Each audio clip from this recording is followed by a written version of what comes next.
शनिवार यानी 11 मई की सुबह यूपी के सीतापुर के एक घर में 6 लोगों की लाश बरामद होती है।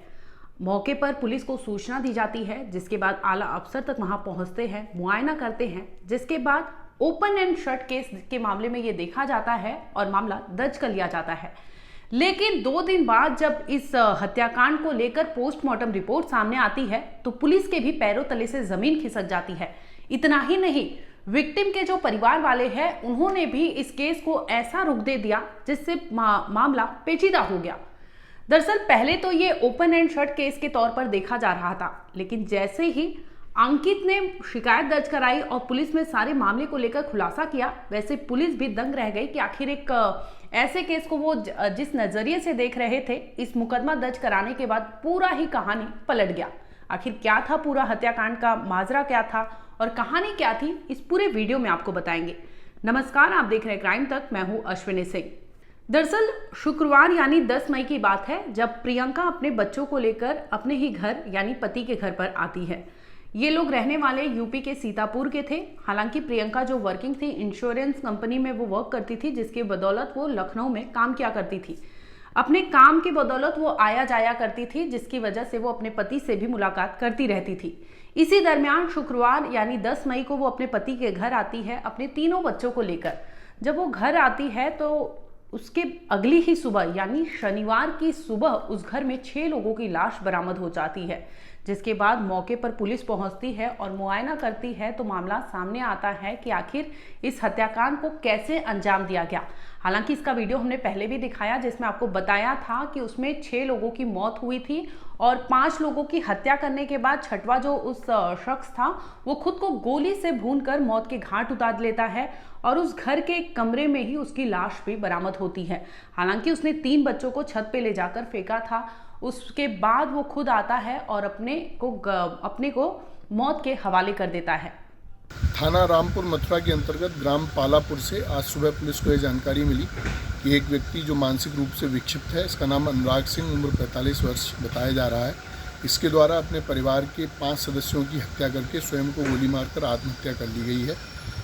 मौके से जब पुलिस के द्वारा जाँच की गई तो वहाँ पर इनकी माता सावित्री देवी, जिनकी उम्र लगभग 65 वर्ष, पत्नी जिसकी उम्र लगभग 40 वर्ष व 3 बच्चे जिनकी उम्र क्रमशः 12, 9 और 6 वर्ष की है, इनको इन्होंने मारा है। उसके पश्चात खुद को मारा है।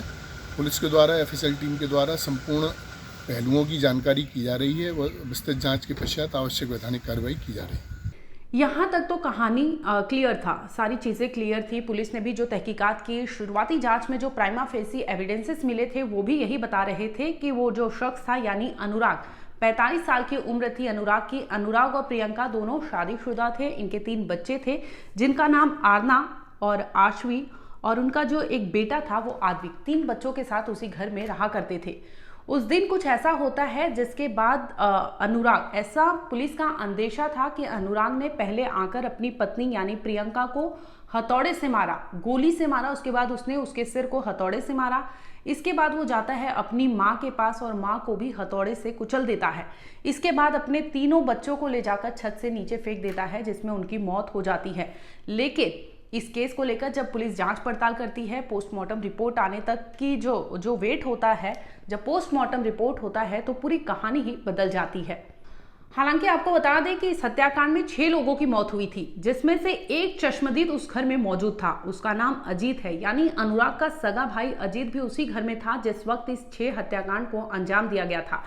हालांकि कई ऐसे सवाल उठ रहे हैं जिसमें पूछा जा रहा है कि आखिर एक घर में चश्मदीद रहने के बावजूद इतने हत्याकांड हो जाते हैं, गोलियां चलती है, लेकिन फिर भी उस शख्स को थोड़ा भी भनक नहीं लगता जिसकी वजह से वो मदद के लिए आया हो। बल्कि वो सुबह इस हत्याकांड के बारे में उसे पता चलता है और उस पर भी कई ऐसे संगीन आरोप जो प्रियंका के भाई है यानी अंकित हैं, उन्होंने लगाया है। आइए आपको बताते हैं कि आखिर प्रियंका के भाई अंकित ने आरोप क्या लगाए हैं। दरअसल अंकित की माने तो अंकित ने बताया कि 11 मई की सुबह 6 बजे उसे फोन कॉल आता है। वो बताता है कि फोन पर उसे सूचना मिलती है कि उनके जीजा अनुराग, उनकी दीदी प्रियंका और उनकी बड़ी भांजी आरना सिंह, छोटी भांजी आशवी, इन दोनों की उम्र 11 और 9 साल की उम्र बताई जा रही है। वहीं छोटे भांजे यानी आद्विक की उम्र 5 साल थी। इन सभी की हत्या कर दी गई है। इसके साथ ही बहन की जो सास थी उनकी भी हत्या हो गई है। ये सारी सूचना उन्हें फ़ोन पर मिलती है, जिसके बाद वो फ़ौरन मौका वारदात पर पहुंचते हैं और पुलिस के पास पहुंच जाते हैं कि आखिर इस हत्याकांड को 6 हत्याकांड हो जाता है और उस घर में मौजूद यानी अनुराग के भाई जो अजीत है उन्हें कुछ पता नहीं चलता।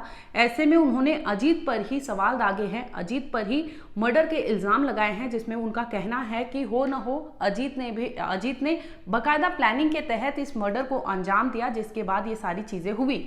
इसके साथ ही जो अंकित ने पोस्टमार्टम रिपोर्ट पर भी सवाल उठाए हैं। उसमें कहा कि जो पोस्टमार्टम रिपोर्ट आई है उसके मुताबिक भी यही लग रहा है कि इस हत्याकांड को पूरी प्लानिंग के तहत अंजाम दिया गया है, क्योंकि जो बच्चे हैं उन्हें ऐसी शुरुआती जांच में ये खबर आ रही थी कि उन्हें छत से फेंककर मौत के घाट उतार दिया।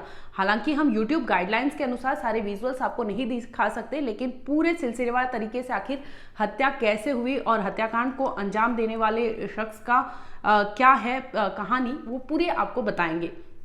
दरअसल अंकित ने जब पोस्टमार्टम रिपोर्ट पढ़ा तो उसे कई ऐसे सवाल उठे उसके मन में, जिसके बाद वो पुलिस तक जा पहुंचता है और बताता है कि पहले तो सूचना मिली थी कि उसकी बहन और जीजा को गोली लगी है, लेकिन पोस्टमार्टम रिपोर्ट के मुताबिक उनकी बड़ी भांजी जो है आरना सिंह, उसको भी एक गोली लगने की खबर सामने आ रही है। इसके साथ ही अगर बहन को गोली लगी है तो उसके सिर को हथौड़ा से किसने कूचा है, ये तमाम ऐसे सवाल थे जो अंकित ने पुलिस के सामने रखे हैं। इसके साथ ही उसने ये भी सवाल दागा है कि जब उसके जीजा अनुराग ने खुद को गोलियों से मारकर मौत के घाट उतार दिया तो उन्होंने 2 गोली चलाने की क्या जरूरत पड़ी, और इसके बाद अगर गोली से भी उनकी मौत हो जाती है तो आखिर उनके भी सिर पर चोट कैसे आई है। आपको बता दें कि अनुराग की लाश जो है वो एक बेडरूम में मिली थी। बेड और दीवार को सटकर उनकी बॉडी नीचे पड़ी हुई थी, जिसके बाद उसके हाथ में तमंचा भी नहीं था। ये भी सवाल अंकित ने उठाया कि आखिर उसने अगर खुद से ही गोलियों से भूनकर खुद को मौत के घाट उतारा तो ऐसे में तमंचा उसके पास मिलना चाहिए था, ना कि बेड के नीचे। हालांकि पुलिस ने जब तफ्तीश की थी, वहां से जांच पड़ताल की थी, तो पुलिस ने तमंचा बेड के नीचे से ही उतारा था। इसके तमाम सवालों को देखते हुए पुलिस ने भी इस केस को लेकर मर्डर का भी एंगल इंक्लूड कर लिया है। मर्डर के एंगल से भी जांच पड़ताल कर रही है।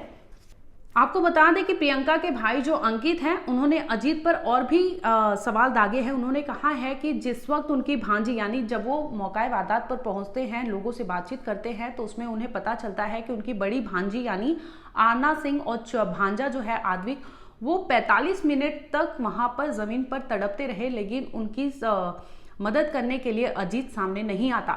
जब लोग उससे अजीत से मांगते हैं कि कार की चाबी दो तो वो नहीं देता, जिसकी वजह से 45 मिनट की देरी हो जाती है। और वहीं पड़ोस में रहने वाले निर्मल कुमार आते हैं, घर में खोजते हैं कि आखिर कार की चाबी कहाँ है। चाबी लेकर तुरंत वो 2 बच्चों को लेकर अस्पताल दौड़ते हैं, लेकिन देरी हो जाती है, जिसमें दोनों बच्चों ने रास्ते में ही दम तोड़ दिया था। इन तमाम सवालों को लेकर अंकित ने अजीत को कटघरे में खड़ा कर दिया है कि एक घर में 6 लोगों की हत्या होती है, जिनमें पोस्टमार्टम रिपोर्ट से भी कई ऐसे सवाल खड़े हो रहे हैं जो अजीत के फेवर में नहीं जा रहे।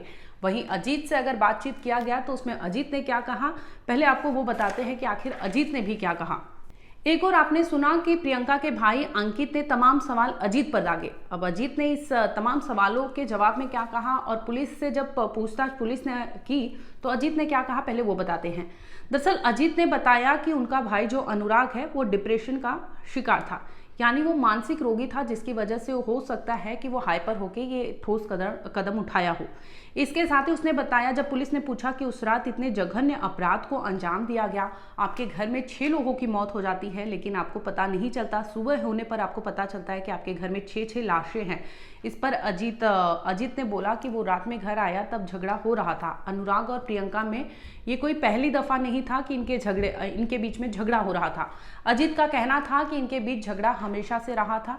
इसके साथ ही उसने बताया कि जब वो घर लौटा था शुक्रवार रात की, तो उनके घर में चीखने चिल्लाने की आवाज़ आ रही थी, तो वो इसके बावजूद वो सोने चला जाता है। उसको जब पुलिस ने पूछा कि आपने बीच बचाव क्यों नहीं किया, तो इस पर वो कहता है कि इसके पहले भी बीच बचाव करने गया था, लेकिन कई बार ऐसे हो जाता है कि भाई उस पर भी खफा हो जाता था, जिसकी वजह से ये दूर ही रहता था और वो झगड़ा विवाद हो रहा था। उसके बावजूद वो चला जाता है सोने, जिसके बाद अगली सुबह उसकी नींद खुलती है तो उसे पता चलता है कि उसके घर में 6 लोगों की हत्या हो गई है। अब ऐसे 5 सवाल उठ रहे हैं जो इस हत्याकांड को लगातार कटघरे में खड़ा कर रहा है। आखिर अंकित और अजीत ने जो जो चीजें बताई हैं उसके तहत अगर आप 5 चीजों पर गौर करेंगे तो आपके मन में भी संशय जरूर होगा। पहली बात, प्रियंका की हत्या हुई तो उसके हाथ में हथौड़ा कैसे आया। आपको बता दें कि जिस वक्त प्रियंका यानी उस घर की जो अनुराग की बीवी थी, उनकी बॉडी जब रिकवर की गई तो उनके हाथ में हथौड़ा पाया गया था। दरअसल खबर ये थी कि प्रियंका की हत्या उनके ही पति अनुराग ने की थी और गोली से भूनकर उन्हें मौत के घाट उतार दिया था। इसके बावजूद जब पोस्टमार्टम रिपोर्ट आता है तो उसमें पता चलता है कि प्रियंका का जो सिर है वो कुचला हुआ था और उसके हाथ में हथौड़ा था।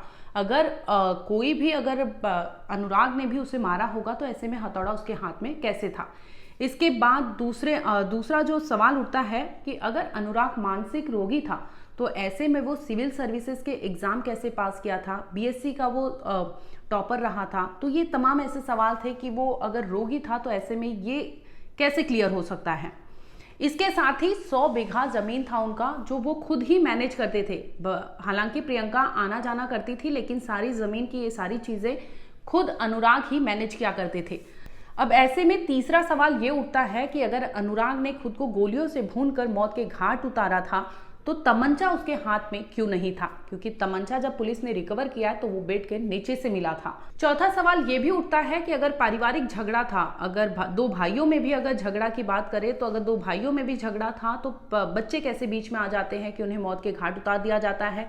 दूसरी ओर अगर प्रियंका और अनुराग में भी मियाँ बीवी में भी झगड़ा था तो बच्चे बीच में कैसे आए गए कि उन्हें भी मर्डर के तहत उन्हें भी मौत के घाट उतार दिया जाता है।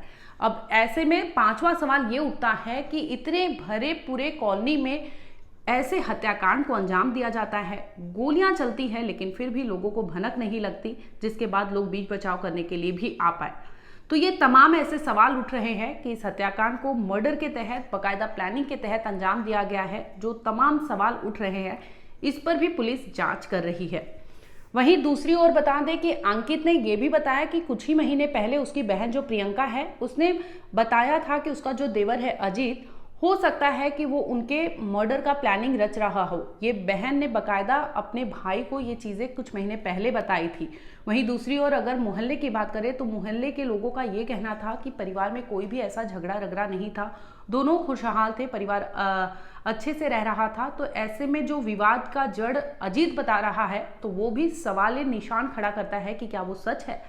हालांकि पुलिस तमाम एंगल से अभी जांच कर रही है। फिलहाल इस केस में यही है कि पोस्टमार्टम रिपोर्ट आई है जिसके बाद प्रियंका के भाई अंकित ने अजीत को कटघरे में खड़ा कर दिया है। वहीं अजीत ने जो कहानी सुनाई है उस पर भी पुलिस जांच कर रही है। इस केस को लेकर जो भी अपडेट होगा हम आप तक जरूर लाएंगे।